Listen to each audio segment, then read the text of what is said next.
ছয় প্রকার মানুষকে আল্লাহ বিনা বিচারে বিনা হিসাবে, কোনো হিসাবও নেবে না, বিচারও করবে না, মরণের পরে তাদেরকে আল্লাহ জাহান্নামে পাঠিয়ে দেবে।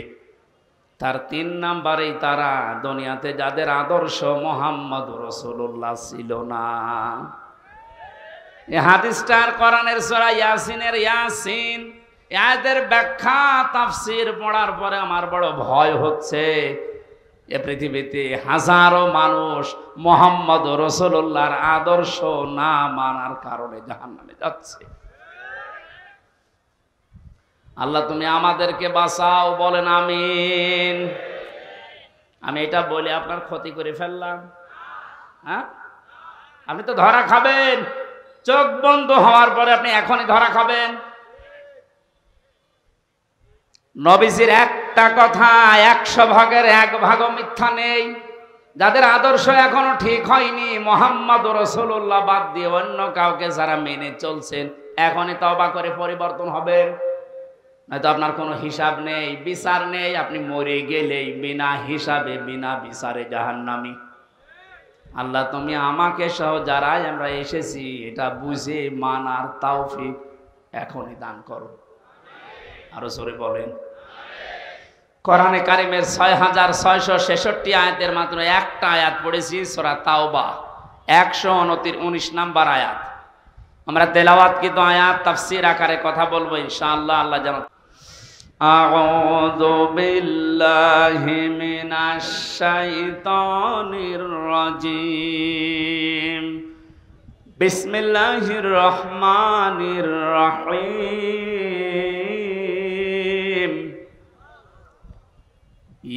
ইয়া আইয়ুহাল্লাযীনা আমানুত্তাকুল্লাহা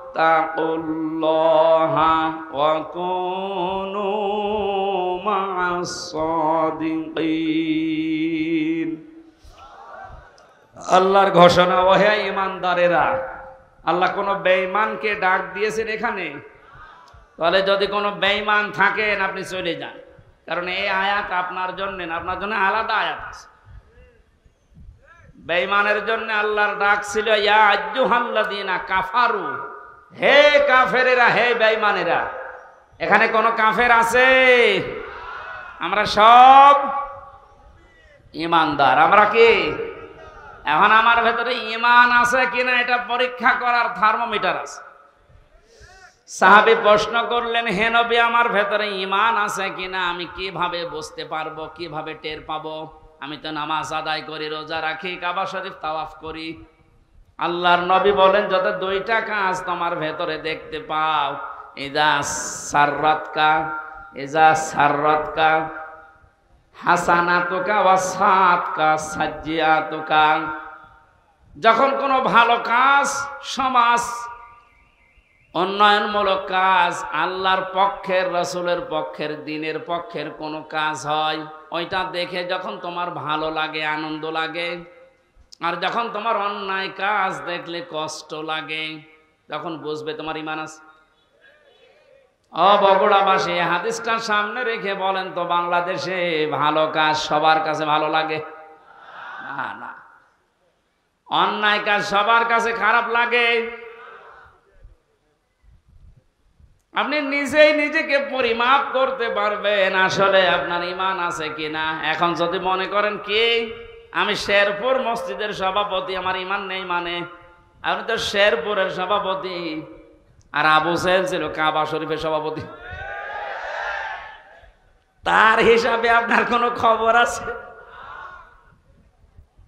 শেরপুর বাংলাদেশে কয়জন চেনে?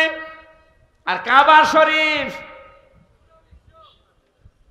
সেই জায়গার সভাপতি হয়েও বেঈমান ও জাহান্নামে গেছে, আর আপনি শেরপুরের সভাপতি হয়ে বগল বাজাচ্ছেন যে আমার ঈমান নেই। মানে ভালো কাজ যার কাছে আনন্দ লাগে না, অন্যায় দেখলে যার কাছে কষ্ট লাগে না, সে যেই হোক ওটা বেঈমান।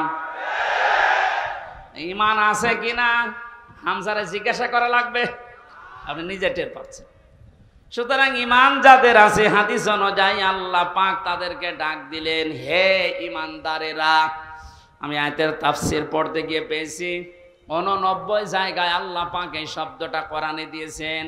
আর যখনই ইমানদারকে তিনি ডাক দেন তখন তার কুদরতি হাত এভাবে উঁচা করে ডাকেন, ইয়া আইয়ুহাল্লাযীনা আমানু। জোরে বলেন আল্লাহু আকবার।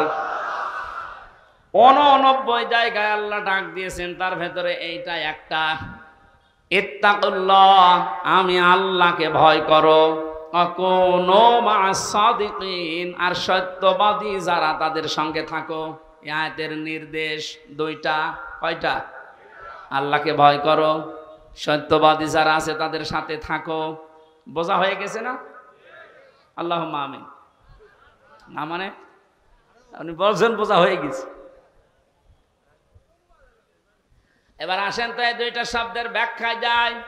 কোন আয়াত থেকে যদি কেউ তাফসির শুনতে চায়, করতে চায়, তাফসিরে মাজহারি আল্লামা সানাউল্লাহ পানিপতি রহমতুল্লাহ আলাইহি লিখেছেন, কেউ যদি কোরআনে কারিমের কোন আয়াত থেকে কথা শুনতে চায়, কমপক্ষে 5টা বিষয় থেকে তাকে আগে কথা শোনা লাগবে। 1 নম্বরে শুদ্ধ তেলাওয়াত, যেটা করলাম। 2 নম্বরে যে যেই ভাষায় কথা বলে ওই ভাষায়, মাতৃভাষায় অর্থ, এই যে শুনলাম।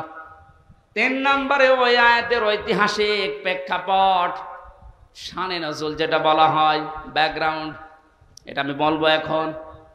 4 নম্বরে আয়াতের বাস্তব শিক্ষা দেওয়া লাগবে। ওই মানধাতা বলে কি হয়েছে এগুলো বাদ দে, এখন বাস্তবতা অনুযায়ী আয়াত আমাদেরকে কি দিতে চায় এই শিক্ষাগুলো জনগণের সামনে দেওয়া লাগবে। 5 নম্বরে আয়াত থেকে যে শিক্ষাগুলো পাবে ওইগুলো নিয়ে বাড়ি যে আমল করবে। আমরা 2টা করে ফেলেছি, শুদ্ধ তেলাওয়াত আর মাতৃভাষায় অর্থ। যেটা সূরা তাওবার আয়াত, কোন সূরা বলেন বলেন? 129টা আয়াত আছে, মাত্র একটা আয়াত পড়েছি, 119 নম্বর আয়াত। তাওবা শব্দের শাব্দিক অর্থ আমরা অনেকেই মনে করি তাওবা মানে আস্তাগফিরুল্লাহ রাব্বি মিন কুল্লি যামবি ওয়া আতুবু ইলাইহি, হয়ে গেল। তাওবা আর ইস্তেগফার এই দুইটা কিন্তু এক না, এই দুইটা শব্দ আলাদা, মাজদারও আলাদা। কথা বুঝতেছেন? তাওবা আর ইস্তেগফার, কেউ যদি ইস্তেগফার করতে চায় সব সময় আপনি করতে পারবেন, কিন্তু তাওবা আস্তাগফিরুল্লাহ আস্তাগফিরুল্লাহ আস্তাগফিরুল্লাহ বললেই তাওবা হয় না। তাওবা করার জন্য কমপক্ষে মানুষের জীবনে 3টা বিষয় মানা লাগে।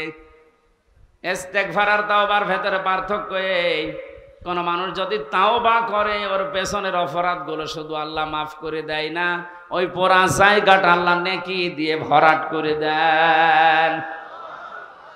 এখানে যারা এসেছি আজকে আমরা শুধু ইস্তেগফার না, তাওবা করার মতো তাওবা করে বাড়ি যাব। পেছনের অপরাধগুলো শুধু যেন মাফ হয়ে না যায়, ওই জায়গাটা যেন আল্লাহ নেকি দিয়ে ভরাট করে দেয়। বলেন আমিন।